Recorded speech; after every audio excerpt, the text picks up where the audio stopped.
Saudara-saudariku yang terkasih dalam Tuhan kita Yesus Kristus, Roh Kudus menjadikan hidup kita selalu senang dengan kasih. Pada kesempatan ini, kita diarahkan untuk mendengarkan firman Tuhan. Bacaan diambil dari Injil Lukas, bab 6, ayat 39 sampai 42. Yesus mengatakan pula suatu perumpamaan kepada mereka. Dapatkah orang buta menuntun orang buta? Bukankah keduanya akan jatuh ke dalam lubang? Seorang murid tidak lebih daripada gurunya, tetapi barang siapa yang telah tamat pelajarannya akan sama dengan gurunya. Mengapakah engkau melihat selumbar di dalam mata saudaramu, sedangkan balok di dalam matamu sendiri tidak engkau ketahui? Bagaimanakah engkau dapat berkata kepada saudaramu, "Saudara, biarlah aku mengeluarkan selumbar yang ada dalam matamu," padahal balok yang di dalam matamu tidak engkau lihat? Hai orang munafik, keluarkanlah dahulu balok dari matamu, maka engkau akan melihat dengan jelas untuk mengeluarkan selumbar itu dari mata saudaramu. Saudara-saudariku yang terkasih dalam Kristus, pada kesempatan ini firman Tuhan mengajarkan kita agar jangan saling menghakimi.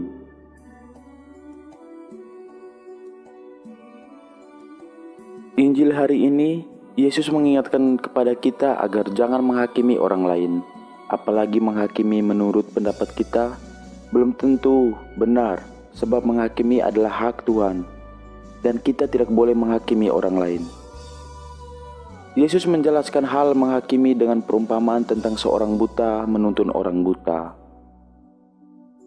Kita akan menyoroti kecenderungan melihat kesalahan orang tetapi tidak mengintrospeksi diri sendiri. Orang munafik adalah orang yang pandai menyembunyikan sifatnya yang buruk atau sifat jahatnya melalui penampilan luarnya. Terlihat ia seorang yang baik. Ciri-ciri orang munafik sebagai berikut. Yang pertama, mulutnya manis. Yang kedua, ada saja yang dibicarakannya. Yang ketiga, suka memuji orang tapi tidak dengan tulus. Yang keempat, pandai berpura-pura. Yang kelima, suka promosikan dirinya sendiri. Yang keenam, pandai mengkritik dengan halus. Keenam hal ini semuanya ada pada dirinya.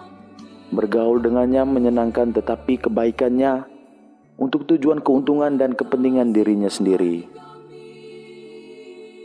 Orang munafik dimaksudkan Yesus dalam bacaan Injil adalah orang yang suka mengkritik dan menyalahkan orang lain menurut pendapatnya sendiri.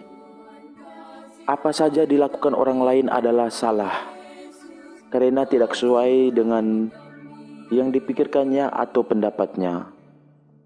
Itu sebabnya Yesus katakan, "Hai orang munafik, engkau koreksi dirimu sendiri sebelum menyalahkan orang lain." Dari sisi psikologi, latar belakang hidup orang munafik yang suka menyalahkan orang lain adalah orang yang mengalami luka batin dan masa lalunya kelam. Akibat luka di masa lalunya membuat ia membentengi dirinya dengan bersikap menyerang orang lain untuk menutupi kelemahan dirinya.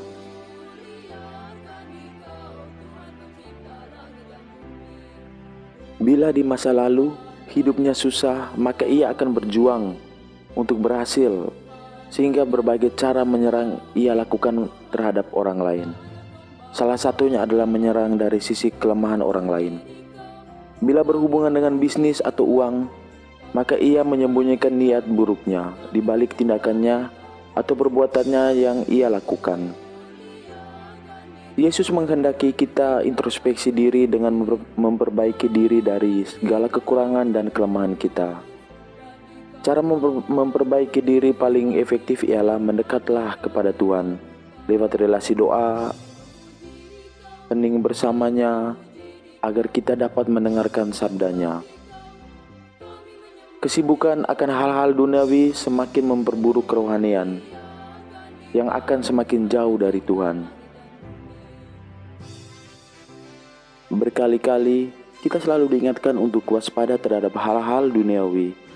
Sebab bila kita larut dalam kenikmatan duniawi, maka kita akan kehilangan persekutuan dengan Tuhan.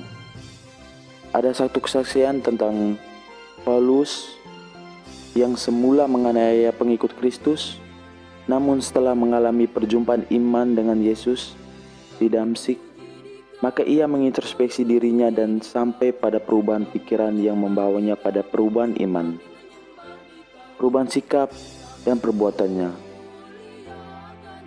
Semula beliau fokus melihat kesalahan orang lain menurut prinsip kebenarannya yang beranggapan dirinya benar dan orang lain itu salah.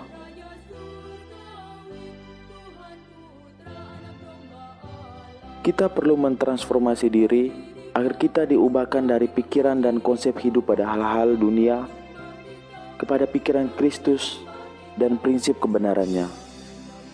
Persoalannya terletak pada keputusan kita mau atau tidak mau berubah. Prinsip kebenaran di dalam diri kita mengikuti prinsip kebenaran Tuhan. Sebagai pengikut Kristus yang mengaku percaya kepada Yesus, maka adalah aneh bila kita tidak mau mengikuti prinsip kebenaran yang Yesus ajarkan.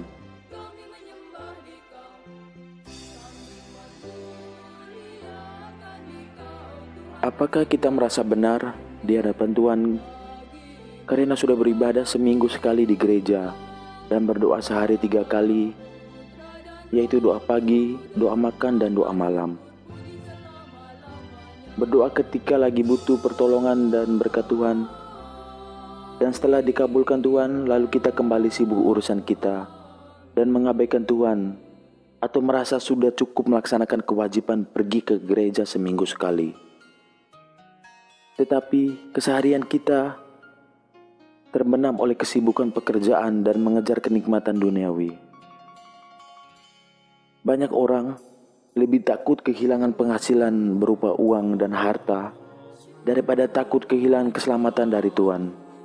Karena disangkanya harta dan dapat menjamin masa depan hidupnya daripada mengandalkan Tuhan. Tanyakan pada diri kita masing-masing, apa tujuan hidup di dunia ini?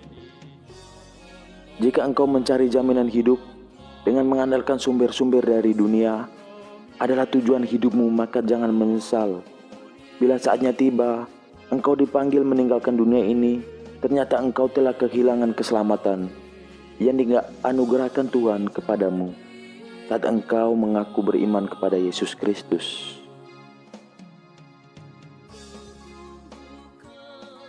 Percaya kepada Yesus tidaklah cukup dengan mengaku percaya saja dan hanya pergi gereja seminggu sekali dan berdoa 3 kali sehari, atau berdoa di saat engkau butuh meminta berkat-Nya. Mari coba kita simak firman Tuhan berikut ini. Yohanes bab 4 ayat 23 sampai 24. Tetapi saatnya akan datang dan sudah tiba sekarang bahwa penyembah-penyembah benar akan menyembah Bapa dalam roh dan kebenaran. Sebab Bapa menghendaki penyembah-penyembah demikian. Allah itu roh, dan barang siapa menyembah Dia harus menyembahnya dalam roh dan kebenaran. Lukas bab 18 ayat 8b. Akan tetapi jika Anak Manusia itu datang, adakah Ia mendapati iman di bumi? Yohanes bab 14 ayat 21. Barang siapa memegang perintahku dan melakukannya, dialah yang mengasihi aku. Dan barang siapa mengasihi aku, ia akan dikasihi oleh Bapa-Ku. Dan aku pun akan mengasihi dia dan akan menyatakan diriku kepadanya.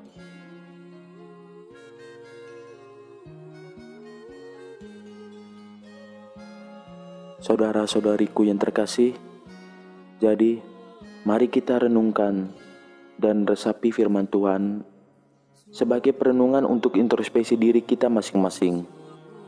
Kemudian kita memutuskan untuk makin mendekatkan diri kepada Tuhan dan memutuskan untuk meninggalkan kemelekatan diri kita pada hal-hal duniawi. Terima kasih, semoga bermanfaat untuk kehidupan kita hari ini dan hari-hari selanjutnya. Salam sejahtera, tetap semangat untuk kita semua para pengikut Kristus.